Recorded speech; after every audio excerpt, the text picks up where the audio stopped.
That is our major purpose of being here. कल जो मैंने डायग्राम बनाया था, आज उससे थोड़ा सा एक्स्ट्रा मैंने इसमें चीजें डाली है।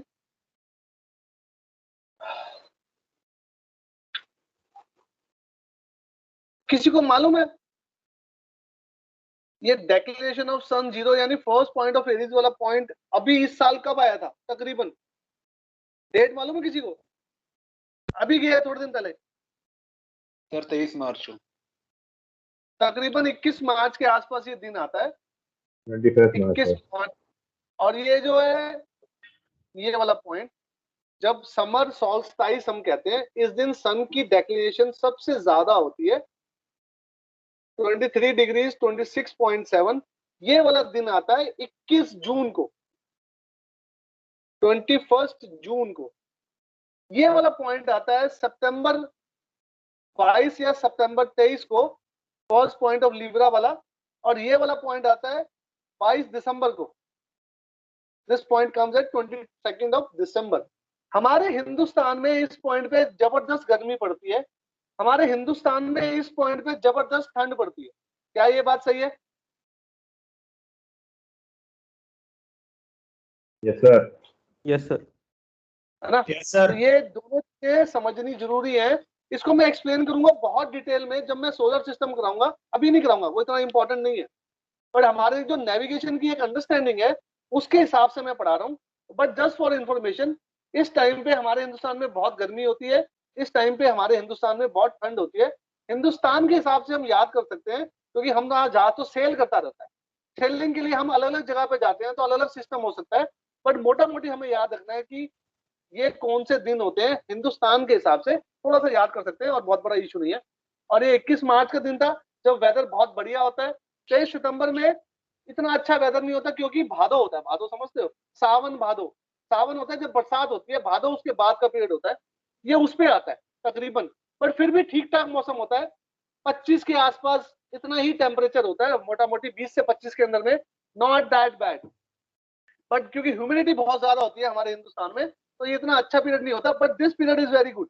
21 मार्च का period is too good for general understanding. ठीक है, तो this is the understanding of this particular diagram. अब कल मैंने आप लोगों को एक क्वेश्चन दिया था कि मुझे बताएं कि ये फर्स्ट पॉइंट ऑफ एरीज और इसको फर्स्ट पॉइंट ऑफ लिब्रा क्यों कहते हैं। क्या किसी ने ढूंढने की कोशिश करी? यस सर, ये जो फर्स्ट पॉइंट ऑफ एरीज है, इस टाइम पे सन जो है वो एरीज क्लस्टर पे आता है, ऐसा करके कुछ पढ़ा था। ओके, और कुछ?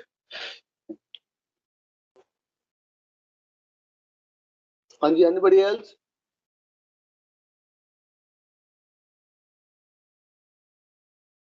क्लस्टर नहीं कहते बेटा, उसको कॉन्स्टिलेशन कहते हैं। Yes sorry, constellation.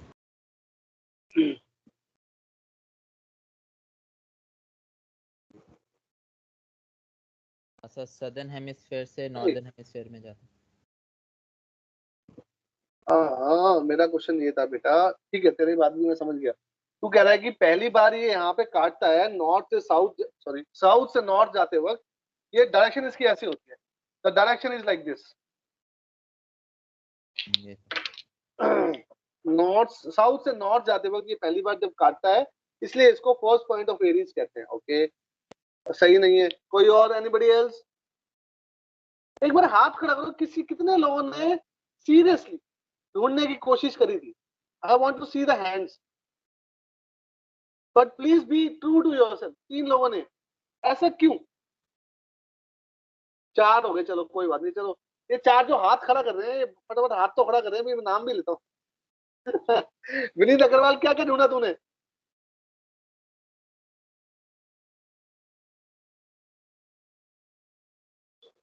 विनीत कम इन।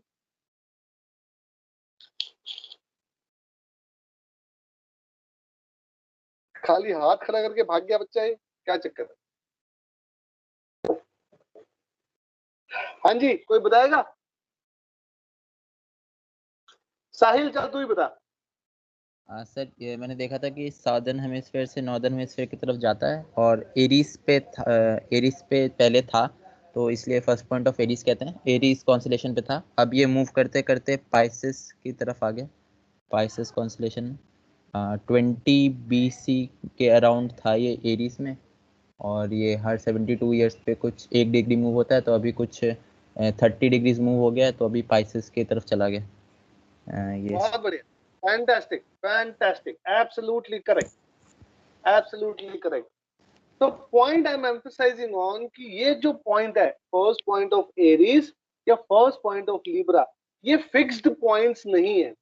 ये दोनों पॉइंट्स, अब मैं ध्यान से देखना जो मैं एरो बना रहा हूं, ये दोनों पॉइंट्स इक्विनॉक्शियल पे क्लॉकवाइज घूम रहे हैं। ध्यान से देखना जो मैंने, ये ऐसे घूम रहे हैं। तो जिसने इसको ढूंढा था उसका नाम था हिपैस्कस।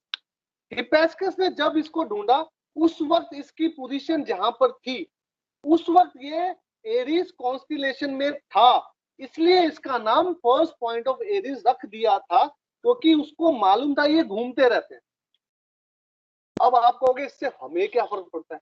बहुत बड़ा चक्कर है, बहुत बड़ी स्टोरी है इसके पीछे। ये सारा जो सृष्टि का जो गेम है वो यही घुमा रहे हैं, फर्स्ट पॉइंट ऑफ एरीज और फर्स्ट पॉइंट ऑफ लिब्रा। कैसे?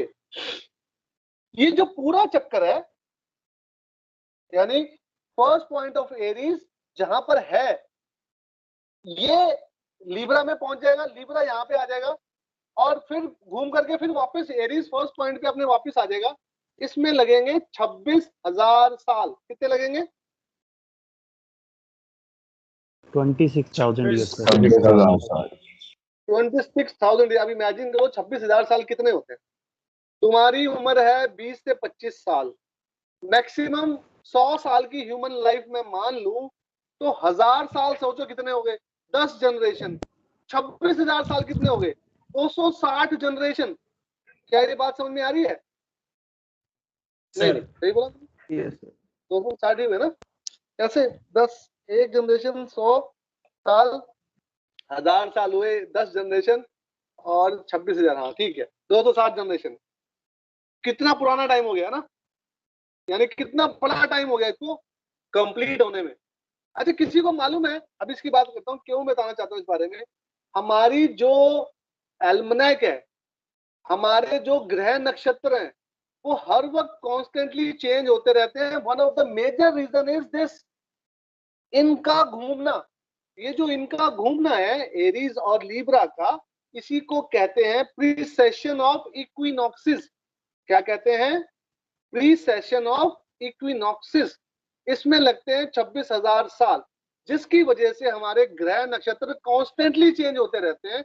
हमारी एल्मनैक भी हर साल चेंज हो जाती है। One of the major reason is this. अब इसके अलावा एक चीज पूछना चाहता हूँ, किसी को मालूम है हमारी धरती आज से लेकर कितना रिकॉर्ड हमारे पास? सॉरी, इसका नाम क्या था सर? प्रिसेशन ऑफ, इसका नाम था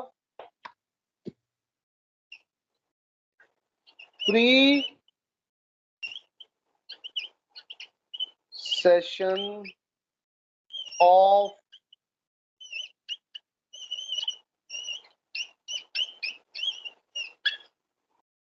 प्रीसेशन ऑफ इक्विनॉक्स। ठीक है, हाँ मैं ये कुछ क्वेश्चन पूछ रहा था, तुमको मालूम है? अच्छा, किसी को मालूम है महाभारत कब हुई थी?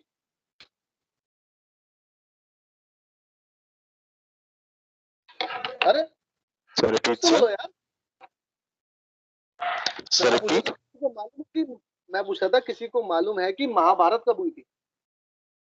3000 BC।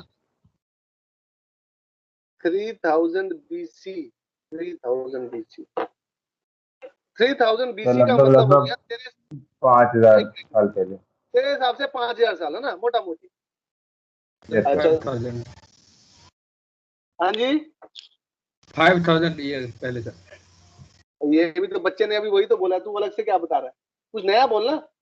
5 का 5.25 कर, 5.5 कर, फिर तो मजा आएगा। हाँ गौतम? Yes sir. अभी जिसने पहले बोला था उसने भी तो 5,000 ही बोले थे, है ना? 5,000 ईयर्स। अच्छा, रामायण कितने साल पहले हुई थी? उससे भी पहले सर।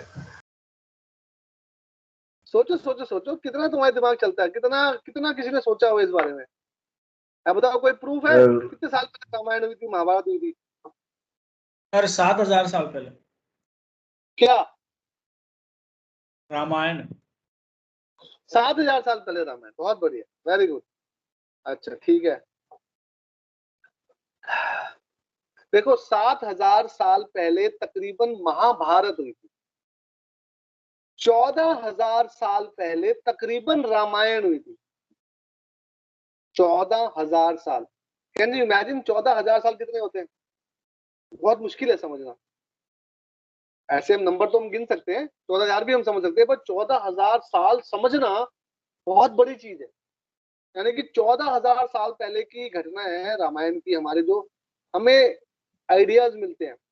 और हमारे जो वेदास हैं उनके बारे में जो लिखा गया है, जो उनमें लिखा गया है, उससे हमें यह समझ में आता है कि धरती, वो जो वेदास थे वो 21,000 साल पहले लिखे गए थे।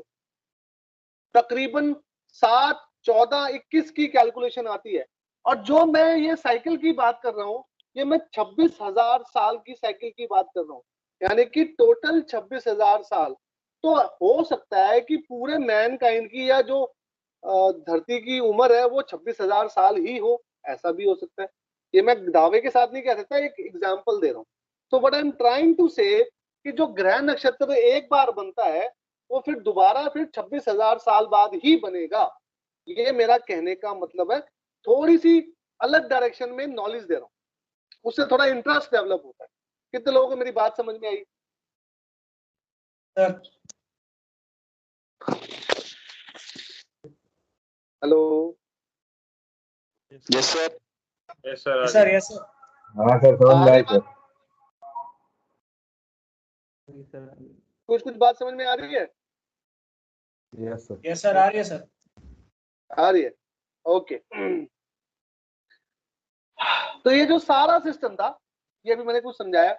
ये इसलिए समझाया क्योंकि हम सेलेस्टियल स्फीयर समझ रहे थे। सेलेस्टियल स्फीयर पे हमारी अर्थ की जो अंडरस्टैंडिंग है, अर्थ की रोटेशन और रेवोल्यूशन से क्या क्या बनता है, उससे हमने क्या क्या चीजें आइडेंटिफाई करी है, मैंने वो बताया। ठीक है, अब इससे आगे की स्टोरी बताना चाह रहा हूं। किसी का कोई क्वेश्चन है वो पूछ सकता है, किसी को कुछ नोट डाउन करना है वो नोट डाउन कर सकता है। 5 मिनट दे रहा हूं। You can ask me any question before I proceed to further. और फिर कुछ नोट्स लिखवाता हूँ अपने स्लाइड में से, फिर वहां से अभी आगे की जर्नी प्रोसीड करेंगे।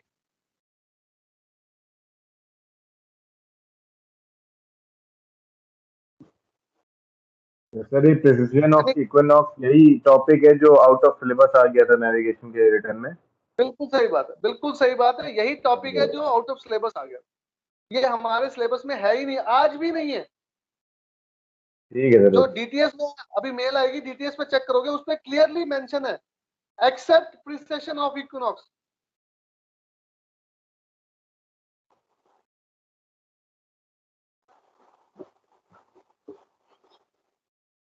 सर अगर अभी ये क्वेश्चन आ गया तो उसको एक्सप्लेन क्या क्या करना है इसके अंदर?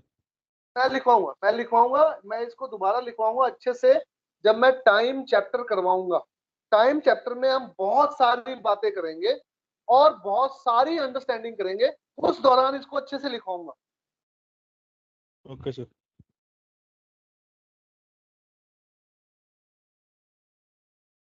अभी मैं एक लाइन ऑफ थॉट पे चल रहा हूँ। उस लाइन ऑफ थॉट पे मेरी अंडरस्टैंडिंग ये है कि मैं पूरी नेविगेशन समझाऊं, फिर जो हल्के से ऑफ शूट टॉपिक्स हैं उनको बाद में हैंडल करेंगे। तो ये भी टॉपिक है, ये ऑफ शूट ऑफ नेविगेशन है, हमारे नेविगेशन के पॉइंट ऑफ व्यू से बहुत इंपॉर्टेंट नहीं है। तो अभी मैं सिर्फ टच अपॉन कर रहा हूँ, एक्सप्लेन इन डिटेल बाद में करूंगा।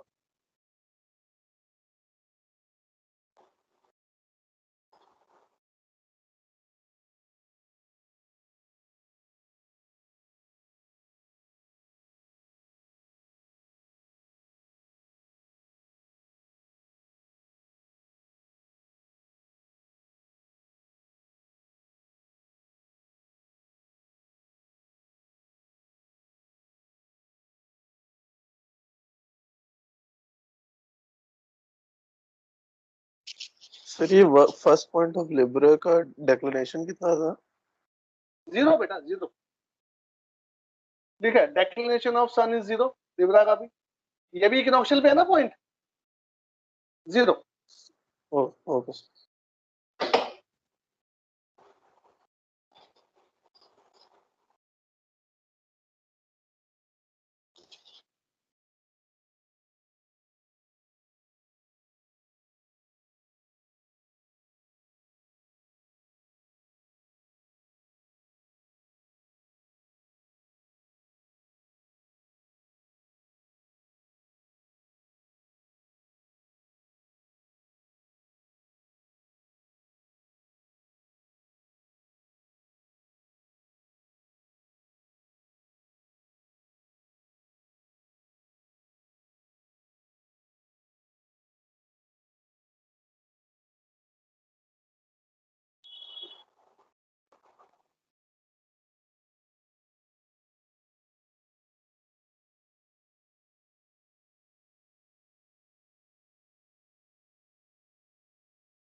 हाँ जी, कोई क्वेश्चन नहीं है किसी का, आगे बढ़े फिर। चल, अब आगे की स्टोरी सुनाता हूँ। अभी हम नेविगेशन, अभी हमने क्या डिफाइन किया है? अभी हमने सेलेस्टियल स्फीयर को समझा, हमने सेलेस्टियल स्फीयर की कुछ टर्म्स को अंडरस्टैंड किया, कुछ चीजों को हमने समझा due to rotation and revolution of the earth. सही है। अब बात करते हैं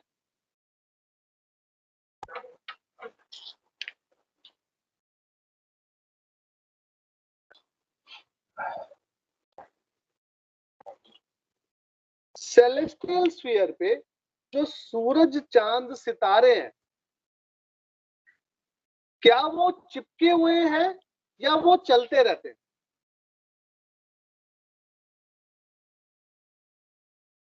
स्टेशनरी चलते रहते। चलते नहीं रहते सर। हैं। कोई तो स्टेशनरी भी कह रहा है। एक्चुअली दोनों ही बातें सही हैं, logically both the things are correct.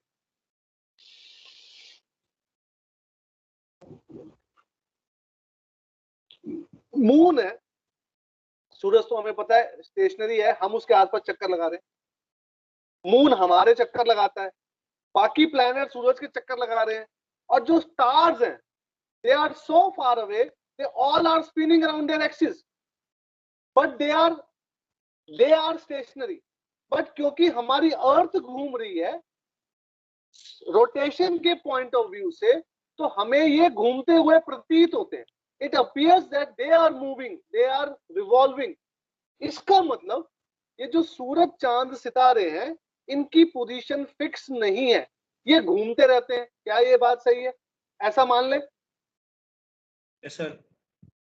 सही है सर। Yes sir. अब लॉजिकल की बात ये थी कि जो नेविगेशन का मतलब था, नेविगेशन का मतलब था अपनी पोजीशन फाइंड करना, और सेलेस्टियल नेविगेशन का मतलब था सूरज चांद सितारों की मदद से अपनी पोजीशन फाइंड करना।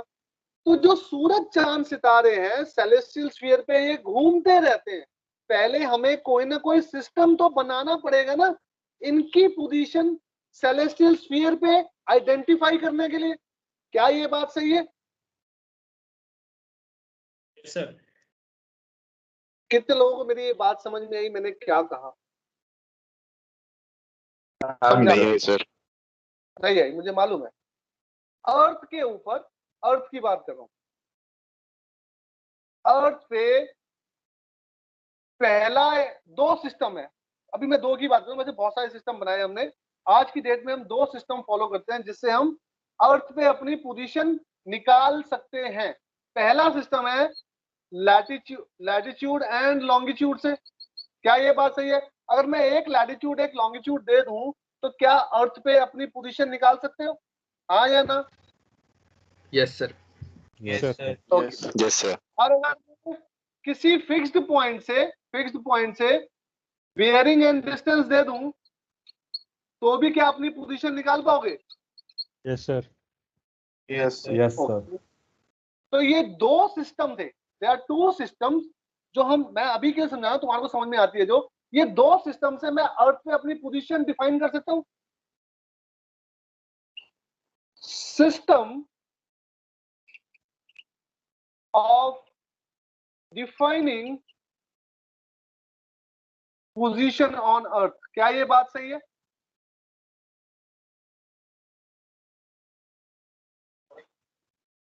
हाँ जी मालिक, क्या ये बात सही है? Yes sir.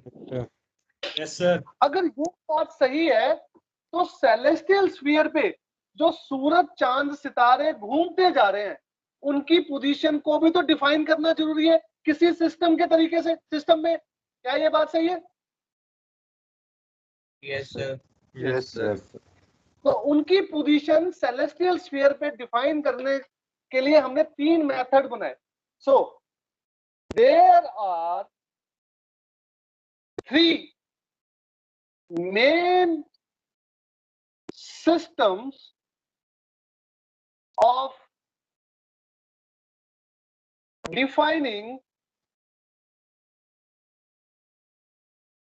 position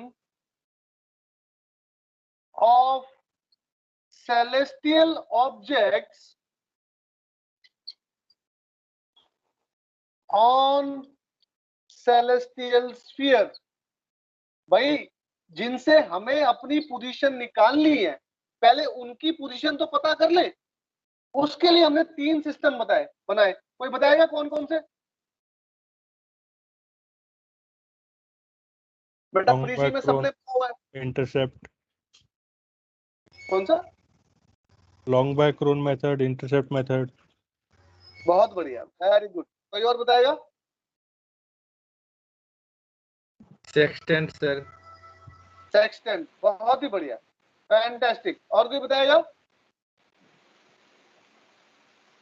latitude by meridian altitude. Constellations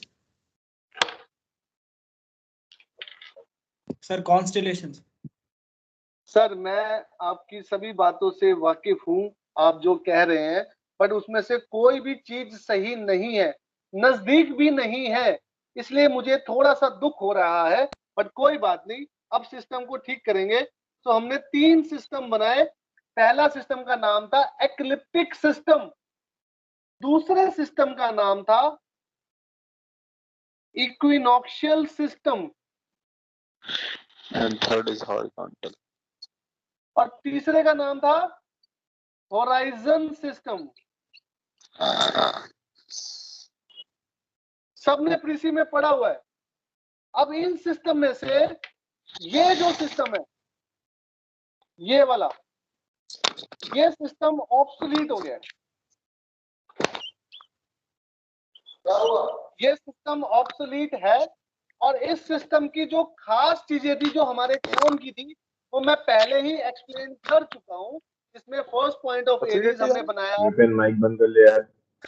भाई माइक बंद कर ले यार, क्या करना है ये तो नेविगेशन क्लास है भाई, समझ बात को।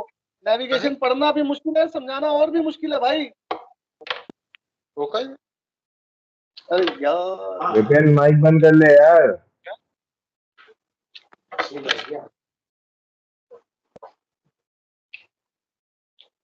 हाँ चलो, मिश्रा जी ने सुन ली हमारी बात फाइनली।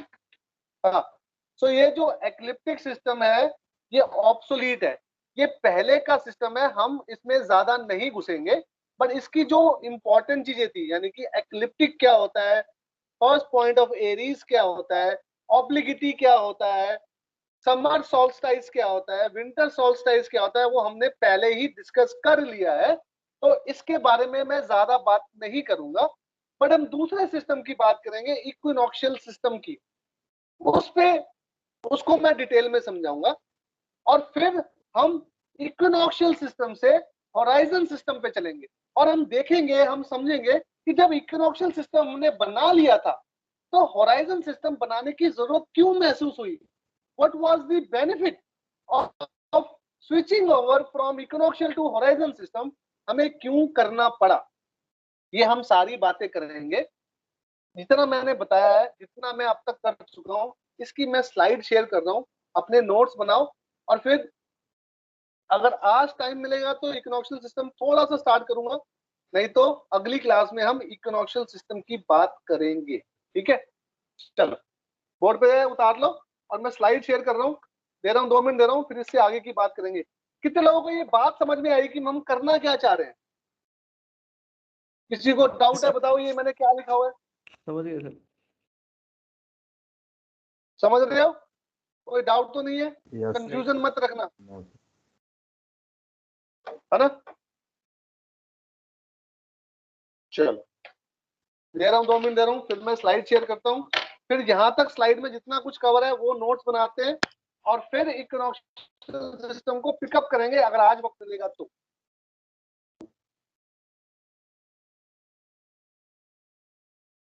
हम अपनी पोजीशन निकालने से पहले सूरज चांद सितारों की पोजीशन सेलेस्टियल स्फीयर पे कैसे पहचाने, कैसे आइडेंटिफाई करें, उसका कोई तरीका बनाना चाह रहे हैं। और ऐसे हमने बहुत सारे सिस्टम बनाए होंगे, बट सिर्फ 3 सिस्टम ही हम पढ़ते हैं और यूज करते हैं। उसमें से एक सिस्टम है एक्लिप्टिक, जो कि सदियों पुराना है, हमने वो करना बंद कर दिया है, हम उसके बारे में ज्यादा बात नहीं करेंगे।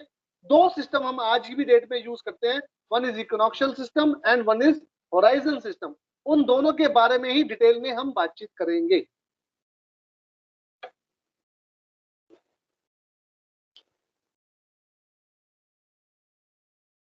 ठीक है, चलो मैं स्लाइड शेयर कर रहा हूं।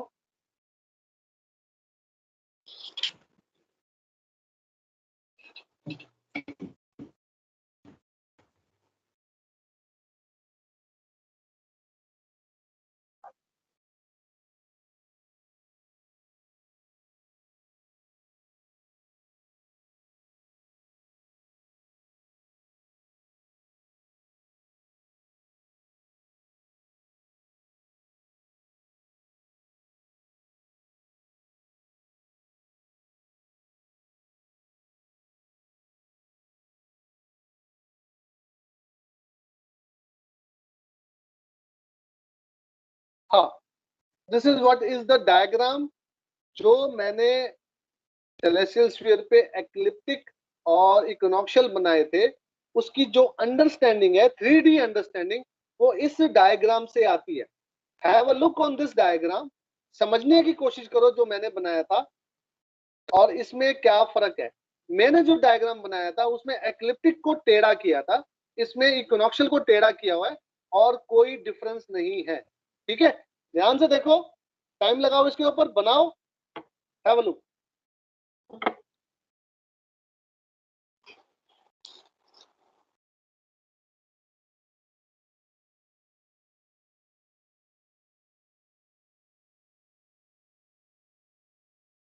सर एक्चुअल डायग्राम में, एक्चुअल में तो यही होता है ना सर। आप लोगों ने उसमें इक्विनॉक्शियल को, इक्वेटोरियल को टेढ़ा किया था, इसमें एक्लिप्टिक को सीधा रखा है। बिल्कुल सही, बात तो एक ही है ना। भाई रिलेटिव चीजें, एवरीथिंग इज रिलेटिव। किसी एक को सीधा कर दिया, एक को टेढ़ा कर दिया, किसी एक को टेढ़ा कर दिया, एक को सीधा कर दिया, बात है कि बट सर अगर बनाना पड़ा डायग्राम तो यही बनाए ना, हाँ पेपर एक्चुअली क्या में करे। डायग्राम यही है, एक्चुअली में डायग्राम यही है, ये समझ लो। बट हम जब बनाएंगे, क्योंकि एज अपीयर टू अस जो डायग्राम मैंने बनाया था उसको ही हम आगे फॉलो करेंगे।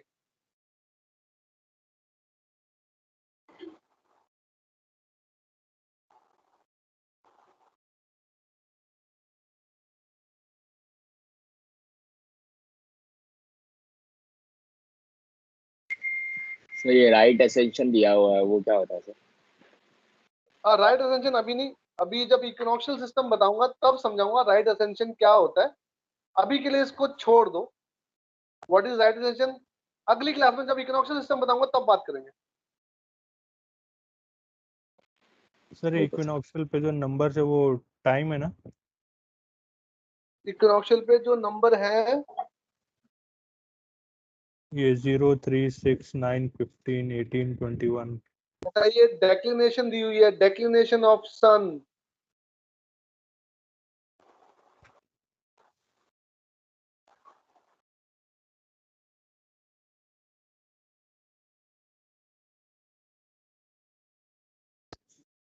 सर इक्विनॉक्शियल पे जो है वो नंबर्स उसी की बात कर रहा हूं मैं।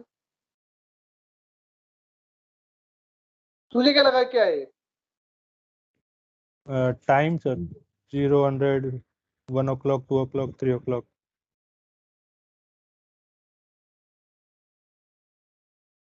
अच्छा सर इसमें जो लेफ्ट साइड में टॉप में 18 लिखा हुआ है और राइट साइड सदर्न हेमिस्फीयर में 6 लिखा हुआ है। बात तो सही कह रहा तू। इसको 24 घंटे के हिसाब से रिप्रेजेंट कर रहा है। अगर ये 24 घंटे के हिसाब से रिप्रेजेंट कर रहा है तो ये रोटेशन की बात कर रहा है। बट हम सिर्फ रेवोल्यूशन समझाना चाह रहे हैं, इसलिए ये बात भी तेरी सही है। इसको हम रोटेशन के हिसाब से टाइम भी ले सकते हैं 24 घंटे के हिसाब से। ठीक है, मेक सेंस, मेक सेंस।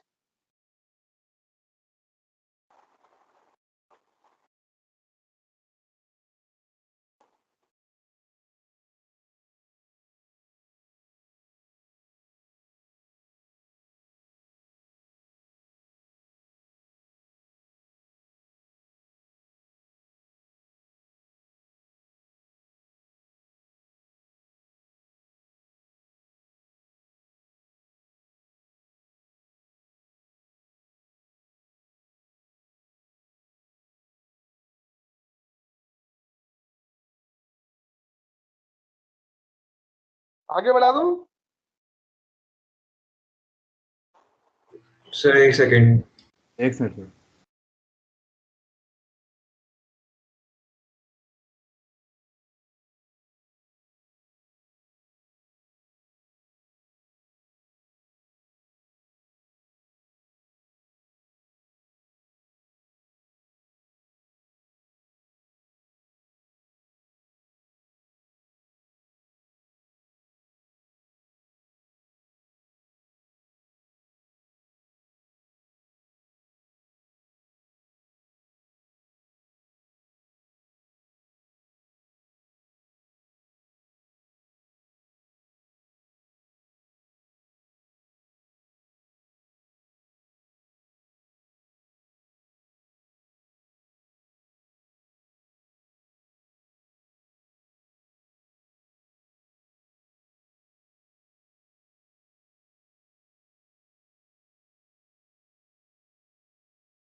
हमारी अर्थ की रोटेशन भी एंटी क्लॉकवाइज होती है, हमारी अर्थ की रेवोल्यूशन भी एंटी क्लॉकवाइज होती है।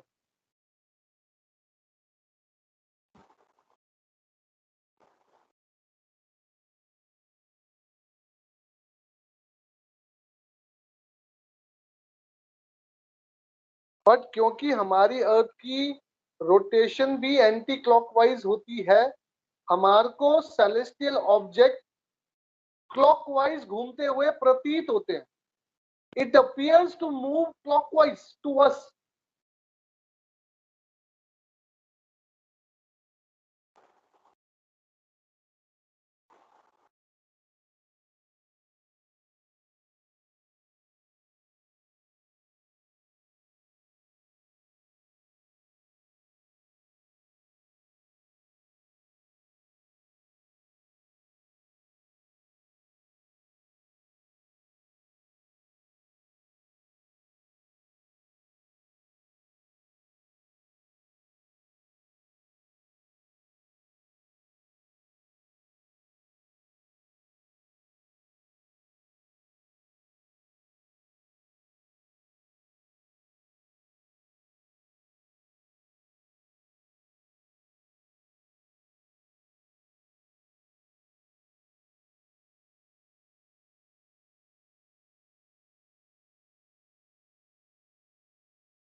So this is what I was talking about. There are three main systems of defining position of celestial bodies on the celestial sphere. One is ecliptic system, जो कि obsolete है। Second is equinoctial system, जिसके बारे में हम बात करेंगे। तीसरा और सबसे इंपॉर्टेंट है होराइजन सिस्टम, जिसके बारे में हम बहुत ज्यादा बात करेंगे। सर एक बार sir, पेज एक नंबर मिनट, स्लाइड last की slide. लास्ट लाइन बच गई। अच्छा, लास्ट लाइन बची है, लो जी।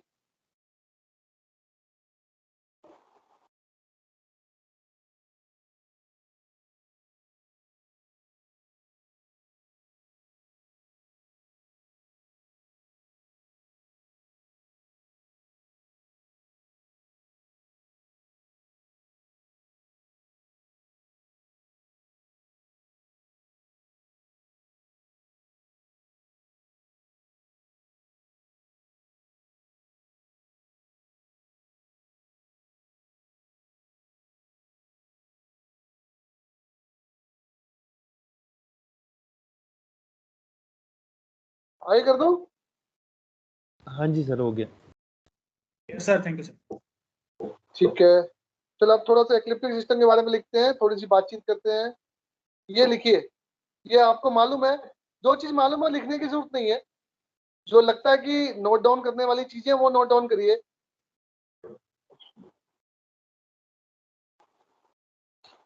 तो जैसा कि मैंने कहा, हमारी अर्थ एंटी क्लॉकवाइज रोटेट करती है और इसीलिए हमारे को बाकी चीजें क्लॉकवाइज घूमती हुई प्रतीत होती है।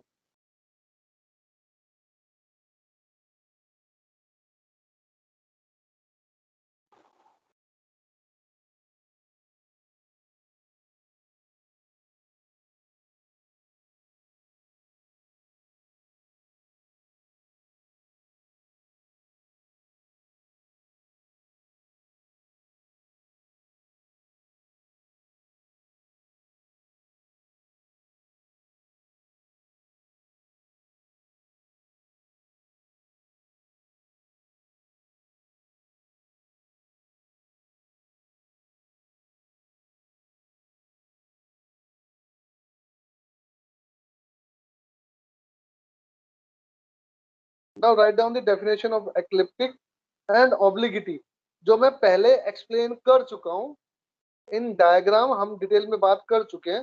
सिर्फ डेफिनेशंस लिख लीजिए, डेफिनेशंस एग्जाम में आती हैं। They will ask you define ecliptic, they will ask you define obliquity, वहां पर आपको डायग्राम बना के ये डेफिनेशंस लिखनी है।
सर इससे पहले वाली स्लाइड दिखा देंगे तो उसकी फोटो ले लूं मैं एक बार।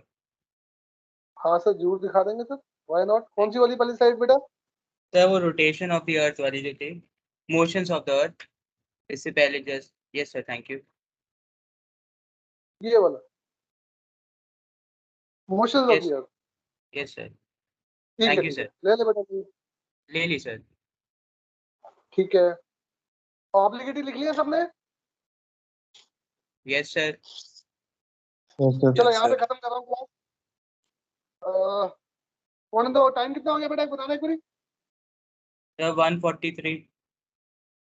143। चलो ठीक है, डायग्राम मैंने बना दिए थे, फिर भी एक स्क्रीनशॉट ले लो इसका जो स्क्रीन पर आ रहा है, और फिर यहाँ पे क्लास खत्म करते हैं।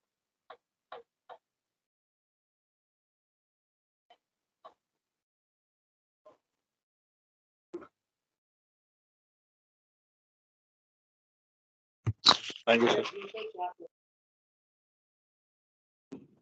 Thank you sir. Thank you sir. Thank you sir, Thank you, sir. Thank you sir, thank you Thank you, guys. sir.